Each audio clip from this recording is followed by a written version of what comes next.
Inception is written and directed by Christopher Nolan. It stars Leonardo Dicaprio, Joseph Gordon-Levitt, Marion Cotillard, Ellen Page, Michael Caine, Tom Hardy, and a bunch of other people.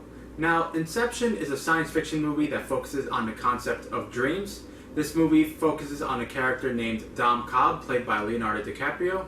He is an extractor, which means using dream technology, he's able to steal secrets and information from someone's subconscious while they're in the dream state.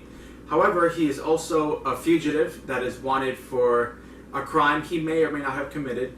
One day, he's given an opportunity to go back home to his children and not be a fugitive anymore by performing a job called Inception. Now, Inception means to plant an idea into someone's mind, and he's offered the opportunity to plant an idea into the mind of his CEO, and by doing this job, he's pulling it off with a team. And that's Inception in a nutshell. If you've seen this movie, you know for a fact that there is a lot to unpack here.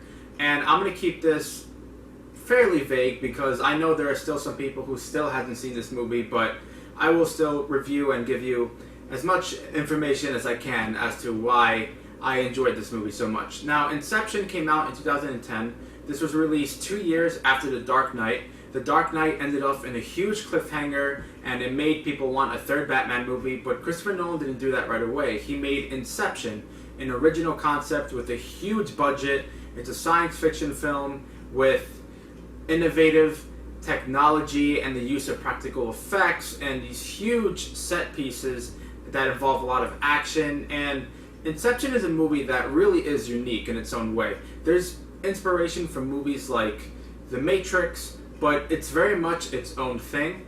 Inception is a movie that is 2.5 hours long, and you never feel the runtime because consistently something is always happening. Dreams are an interesting topic to begin with, but the way he utilizes it in terms of making it into a science fiction film and focusing on the psychology of dreams, it really makes Inception a film that is for the ages, to be honest. Inception is one of my favorite movies of all time. Leonardo DiCaprio is my favorite actor of all time. I think he has so much range in everything he does. DiCaprio absolutely kills it in this movie. He plays a character that is very good at what he does. He's a great action star because he is the main character in this movie, and there's a lot of times where, he's killing people with a silencer, and he's trying to, extract information in very creative ways, and it's just very exciting to see him in a role like that. And he's also playing someone who has a lot of guilt. He has trouble in letting go of the death of his wife, and you really get to see how his subconscious is affecting him in the dream sharing technology, and it's used in such an innovative way. But DiCaprio is not the only great actor in this movie. You have Ellen Page, who really surprised me in this movie, because prior to watching Inception, I've only seen her in the movie Juno, and she was great in that, but she really played a different character in Inception than she did in Juno. She was a character that was very interesting. She was the architect, but she's also the person that understood Dom Cobb the most. You have Joseph Gordon-Levitt, who has been MIA for a little while now, but there was a time where he was consistently in a lot of movies, and the majority of those movies were great. Inception was no exception, and that rhymed, but anyway. Yeah, Gordon-Levitt, he's awesome in this movie, and so is Ken Watanabe, and Tom Hardy, who really delivered something different, because Tom Hardy is an actor that right now he's one of the big stars in Hollywood, and consistently he's delivering different types of movies. But Inception, it's such a different performance than something like Mad Max Fury Road or even The Dark Knight Rises, and it shows how much range that he has. He's a comic relief in this movie, and usually the comic relief can either go one way or another. It could either benefit the movie in a certain way, or it could really hurt the movie. In this case, Tom Hardy nails the character. I think he plays a character that has a lot to offer, and yeah, he was just great in this movie.